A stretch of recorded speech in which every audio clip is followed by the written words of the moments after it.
Good morning বন্ধুরা, সবাই কেমন আছো? আমিও খুব ভালো আছি, তোমরাও আশা করি ভালো আছো। আর আমি তো সবসময় ভালো থাকি, তোমরা এইভাবে ভালোবাসা দিতে থাকলে আমাকে তো ভালো থাকতেই হবে, তাই কি না? তো চলো আজকে আমি কিছু কথা, রোজই কিছু কথা নিয়েই চলছে, আর পরে আমি ব্লগটাও দিয়ে দেবো। কারণ এই কথার চক্করে পড়ে না আমার ব্লগটা দেওয়া হচ্ছে না, ব্যাঙের মাথা রোজ রোজ এই সব নিয়ে চলছে। কিন্তু কী করবো বলো, কন্ট্রোভার্সির তকমা যখন গায়ে লাগিয়েই দিয়েছে মানুষ, তাহলে চলো তাই করছি।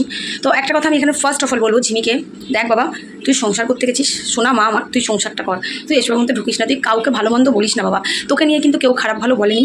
তো তোর কাছে আমি অনেক বড় রিকোয়েস্টের ভাষায় বলছি, তুই এসবের মধ্যে ঢুকিস না। আজকে তুই এসবের মধ্যে ঢুকলে কালকে তোকে 5 জনে 5 রকম কথা বলবে, তখন আবার প্রীতম ঢুকবে, তখন তো শ্বশুর শাশুড়ি ঢুকবে, তখন ওখানে আবার নোংরা একটা কেচ্ছা চালু হবে। তার জন্য এটাই বলো, তুই খুব ভালো মতন সংসার করছিস, সবাই দেখছি, খুব ভালো লাগছে, তুই এভাবে সংসার কর মা আমার, তুই এসবের মধ্যে ঢুকিস না।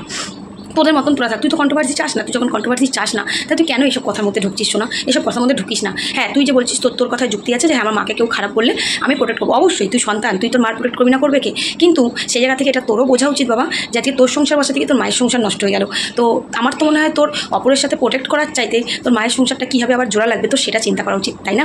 দেখ বাবা, আমি আবারও বলছি, আমি আজকে তোর দিনে দাঁড়িয়ে তোদের নিয়ে কোনো কথা বলি না, বলবও না। যতদিন দেখছি তোরা ভালো আছিস, তোরা ভালো থাক, চেয়েছি ভালো থাকিস, ভালো থাক, এটাই চাইবো। পরবর্তী দিনে কোনো বিপদ, কোনো ঝড় তোদের ওপর না আসুক, সেটাই চাইবো। তাই তোদের নিয়ে আমি কিছু বলছিলাম। হ্যাঁ, খেকিকে নিয়ে আমি হাজারবার বলবো, তো ধারণা অবধি নেই খেকি তোকে নিয়ে কী বলেছে, যাই তোকে আমি এই কথাগুলো এখন আর বলতে চাই না। তোর হয়তো মনে হবে যে আমি তোর কান ভাঙাচ্ছি, না, সময় মতন সবাই সব সত্যিটাই জানতে পারবে, ঠিক আছে? আর খেকি কী ধরনের মেয়ে আশা করি তুইও কিছুটা আন্দাজ করতে পেরেছিস। এই যে তুই বললি না যে তোকে খারাপ কথা বলেছে, ক্ষমা চেয়েছে, আমাকেও অনেক কিছুগুলো ক্ষমা চেয়েছে, ক্ষমা করেছিলাম, আবারও পিছনে ছুরি মেরেছে, বুঝলি?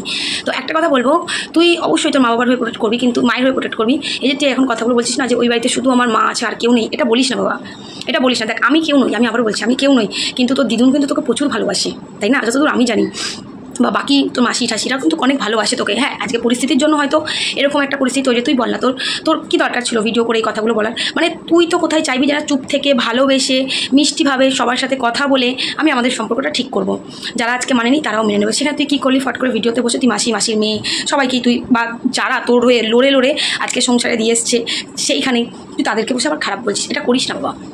একটা কথাই বলছি আমি তোকে, বলার জন্য আমার একটাই উদ্দেশ্য যে মার ভালো চাস, তো মার যখন ভালো চাস, তুই যখন এত সুন্দর করে সংসার করছিস, তো তোর কি মনে হয় না যে তোর মাও সুন্দর করে সংসার, এই যে একবেলা খাচ্ছে না, রান্না করছে তো করছে না, এগুলো তোর দেখে ভালো লাগছে?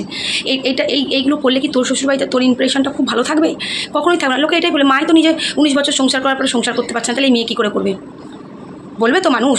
তো সেক্ষেত্রে এটা চেষ্টা কর যে বাবা মার সাথে কীভাবে মিলটা করিয়ে দিবি, ঠিক আছে? তাহলে কী বলবে, যখন আমরা কি বলি যে বাচ্চারা ঘর থেকে শেখে, আজকে আমরা যদি ভালো ব্যবহার করি তাহলে আমাদের বাচ্চারা কিন্তু সেরকম ব্যবহার করবে। আজকে তুই যদি দেখিস তোর মা সুন্দর করে সংসার করছে, তোর মারটা দেখে কিন্তু তুইও করবি। লোকে বলবে দেখো মাও সুন্দর করে সংসার করে, তো মেয়ে কেন শিখবে না, মেয়েও সুন্দর করে করবে। তো সেক্ষেত্রে তুই যে কথাটা বললি না বাবা, এটা ভুল বলে ফেললি। আমি তোকে বেশি কথা বলতে একদমই চাই না, কোনো মানে সত্যি আমি তোকে নিয়ে কোনো বেশি কথা বলতে চাই না। এটাই বলবো, তোরা ভালো আছিস, ভালো থাক, এইসবের মধ্যে তোরা ঢুকিস না। তোদেরকে নিয়ে কিন্তু কেউ কিচ্ছু বলছে না, যে যাকে বলছে খেকিকে নিয়ে বলছে। তো তোদের এত গায়ে লাগার কোনো দরকার নেই। তুই তোর মতন সুন্দর করে সংসার কর, ভিডিও করছিস, লাইভ করছিস, রিলস করছিস, খুব ভালো লাগছে দেখতে। তোরা এইভাবে ভালো থাক, তোর শাশুড়ি শ্বশুর, তুই, তোর স্বামী, তোর পরিবার, সবাইকে নিয়ে ভালো থাক। আর পরিবার একটা কথা মাথায়, বিয়ে মানে কিন্তু শুধু দুটো কথাতেই আছে, তো বিয়ে মানে শুধু দুটো মানুষের মিলন নয়, বিয়ে মানে দুটো পরিবারের মিলন। তো তুই মেয়ে হয়ে তুই পারবি দুটো পরিবারের মিলন করতে, আর সেটা ভালোভাবে, এরমভাবে নিজের লাইভে এসে উল্টোপাল্টা বলে নয়, তাই না? তো তুই চেষ্টা করলে, যেমন তোর চেষ্টার দাম ছিল তার জন্য আজকে তুই প্রীতমকে ফিরে পেয়েছিস, ঠিক তেমন করেই তোর চেষ্টাতেই কিন্তু তুই দুটো পরিবারকে এক করতে পারবি। সেখান থেকে তুই কী করছিস, তুই একটা পরিবারে বসে একটা পরিবারের নামে কেচ্ছা করছিস, এটা করিস না বাবা। যা ভুল আগে, তুই তো নিজেই বলছিস আমি যা ভুল আগে করেছি আর করবো না। তো সেক্ষেত্রে এই ভুলটা আবার কেন করছিস? ওই বাড়িতেও সেই বাড়ির লোকের বদনাম কেন করছিস? শুধু মা দিয়ে একটা পরিবার তো হয় না, না বাবা, তো পরিবারের সবাই আছে, তো মা দিয়ে একটা শুধু পরিবার হয় না। তুই এতটা এভাবে কথাবার্তাগুলো বলিস না। তাতে কী বলতো, যে মানুষগুলো চিন্তা করছে হ্যাঁ সবটা মেনে নেবে, সবটা গুছিয়ে নেবে, কিন্তু তোর এই কথাবার্তাতে না সেই মানুষগুলোর মনের মধ্যে আরও আঘাত লাগবে। মেনের মতো অনেক দূর কি বাদ, তোর মুখ দর্শনও করবে না। তুই এটা কেন করছিস? তুই মেয়ে, দেখ আমরা সব পারি, তাই না? স্বামীকে আমরা মৃত্যুর মুখ থেকে ফিরিয়ে আনতে পারি, তাই তো? তো সেখান থেকে তুই মেয়ে, তুই পারবি দুটো পরিবারের মিলন ঘটাতে। তো সেখান থেকে তুই চেষ্টা কর, তোর সংসার ভালো করে করার উপর ডিপেন্ড করছে তোর পরিবারের মিলন। আজকে তুই যদি 6 মাস 1 বছর যদি সংসার ঠিকঠাক করিস, তখন সবাই বলবে যে না মেয়েটা তো ঠিকঠাক করে সংসার করছে, তো আগের মতন আর এরকম করছে না, 2 মাস থাকছে 3 মাস থাকছে এরকম তো কেউ করছে না, ও অ্যাডজাস্ট করছে, এত সুন্দর করে সংসার করছে, তাই আমরা কেন মানবো না? সবাই মেনে নেবে বাবা। এরকমভাবে তুই অন্তত কন্ট্রোভার্সি করতে বসিস না, এটা তোর কাছে আমি রিকোয়েস্টের ভাষায় বলছি। আর তোকে আমি কিছু বলবো না, তোরা ভালো থাক, শোনা, সুস্থ থাক, এটাই সব দিন কামনা করবো, কামনা করি। এই জন্য তোকে প্রীতমকে নিয়ে আমি এখন কোনো ভিডিওতে কিছু বলি না, আমি বলবো না। তোরা ভালো আছিস, তোদের সমস্ত ভিডিও আমি দেখি, আমার খুবই ভালো লাগে, তোরা ভালো থাক বাবা।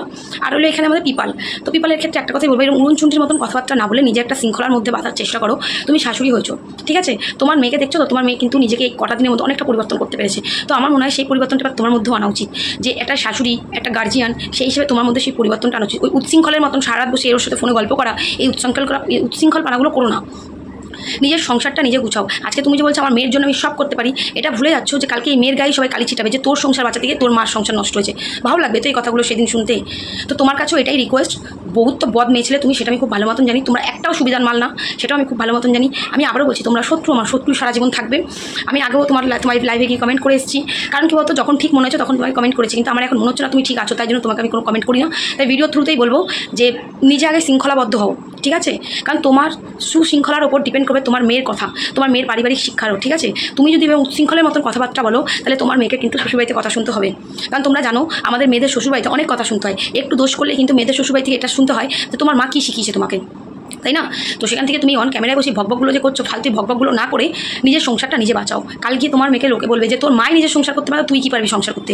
ভালো লাগবে তো সেদিন কিন্তু তোমার এই স্যাক্রিফাইসটা কিন্তু কেউ দেখবে না, যে মেয়ের সংসার করা থেকে মার সংসার ভেঙেছে, এটা কিন্তু কেউ দেখবে না। তখন লোকে এটাই বলে তোর মাই সংসার করতে যায় না, 19 বছর পর 20 বছর সংসার করে ছেড়ে দিচ্ছে, তুই আর কি সংসার করবি?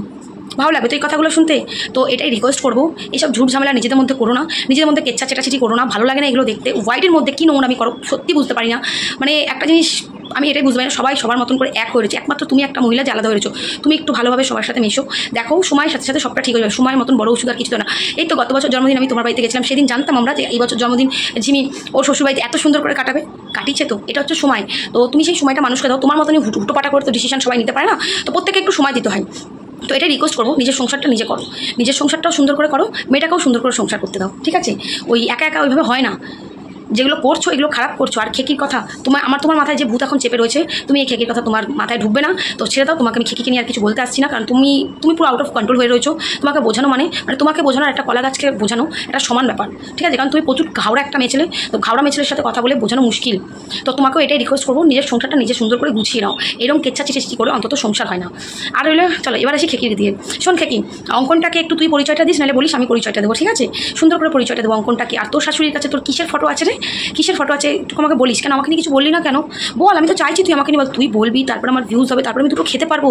আমি তোকে যেতে বলছি, দে না আরে একটু কন্টেন্ট ভিক্ষা দে না, আমি একটু ভিক্ষা চাইছি তোর কাছে। লোকে ফোনে সেটিং করে কন্টেন্ট ভিক্ষা না, তুই তো জানিস আমি ফোনে সেটিংটা ঠিক পছন্দ করি না, তাই তো দে না কন্টেন্ট ভিক্ষা, একটু খাবো, একটু খেয়ে আমি বাঁচবো, একটু বল না রে। তুই বল সবাইকে অঙ্কনটাকে। এই যে ডায়লগটা দিলি না, যে যা প্রেম করেছি, অনেক প্রেম করেছি, বিয়ের আগে করেছি।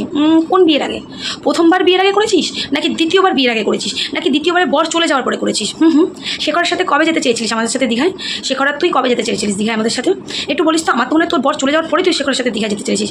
আর রইল ওর ঘটনা, ওর তো ঠিক আছে, সময়ের সাথে সব কিছু খোলসা করবো, চাপ নিস না। তোর খুব ইচ্ছা না অন্যের গায়ে কাদা ছিটানো, প্রমাণ দিয়ে দিয়ে কাদা ছিটাবো? তোর খুব ইচ্ছা না? তুই বলেছিস না যে কাদা, তুই কিছু বললি না কেন? সে আমি যে তোকে অঙ্কনকে নিয়ে থাম্বেল দিলাম, তুই চুপ করে রইলি কেন? আমার এই যে পা দিলে বোধহয় একটু চাপ হয়ে যাবে না? একটু বেশি ভেতরের খবর জেনে গেছি, তাই না? আমি একটু বেশি ভেতরের খবর জেনে গেছি, কী আর করবো বল? কারণ তো বললাম না, আমি কোনোদিনই জানি কারোর সংসার ভাঙুক, তো মুখটা বন্ধ রাখবি, বেশি ফটর করবি না, তাহলে তোর সংসারটাও শেষ হবে। বহুদিন বলেছি না যে তোর জন্য চুপ করে রয়েছে, তোর সংসারটা যাতে না ভাঙুক। তুই হয়তো ভুলে যাস, যেদিন আমি শুভর বাড়িতে যাচ্ছিলাম তোর বাড়ির সাথে, যখন তোর অশান্ত, তুই কলে আমাকে রেখে কী হারে চিৎকার করছিলিস তোর বাড়ির সাথে, মনে আছে? প্রায় 1 ঘন্টা 45 মিনিট প্রপার রেকর্ডিং আছে, মনে আছে? সেদিন কী বলেছিলিস? তোর বোন নাকি তোর কাছে শুধু শোয়ার জন্য যায়, আর কিছুর জন্য নাকি যায় না, আর কোনো খরচা দেয় না, তোর কোনো রকম কিছুর জন্য নাকি তোকে কোনো রকমের কিচ্ছু করে না। ওর মা থাক, ওর মা বোনকে নিয়ে কী বলেছি সেটা আমি এখানে বললাম না, কারণ ওর মা বোনের সাথে আমার কোনোদিন কিছু হয়নি, তাই মা বোনকে আমি সত্যিখানে তুলে আনতে চাইছিলাম। আর তোর এই ভেরুয়া বর বর্তমানে কিসের জন্য তোর সাপোর্ট করছে সেটাও জানি, টাকা পাচ্ছিস ইউটিউব থেকে, কারণ তোর ভেরুয়া বর তোর টাকার লোভী, যেন টাকা পাচ্ছিস তার জন্য এখন চুপ রয়েছে, বুঝতে পেরেছি। কিন্তু বেশি দিন তোর এই ভেরুয়া বড় চুপ থাকবে না, বুঝতে পারলি? তোর ভেরুয়া বর বলেছিল না, তোর ভেরুয়া বড়ের একটা ইউটিউব চ্যানেল খোলা আছে না, বলেছে না তোকে যে দেখবি তোর আমি ইউটিউব খুলে এখনই তোর নামে বদনাম করতে বসবো? সমস্ত রেকর্ডিংগুলো আছে আমার কাছে, চাপ নিস। তোর খুব শখ না, তুই আমাকে বল প্রমাণ দেওয়ার কথা। সেদিনকে ফোনের কল রেকর্ডিংগুলো আমি সবটা ভয়েস এডিট করে তুই বল আমাকে, আমি দেবো, চাপ নিস না। সমস্ত রেকর্ডিং আমার কাছে আছে। বলেছি না তুই দ্বিতীয়বার এসে আমার সাথে যতবার যা কথা বলেছিস সমস্ত রেকর্ডিং আমার কাছে আছে। কেন আছে জানিস তো? বিশ্বাস করতে পারিনি, কারণ আমি জানতাম তুই আবারও ছুরি মারবি, তার জন্য প্রথম দিন থেকেই তোর সমস্ত রেকর্ডিংগুলো আমার কাছে আছে।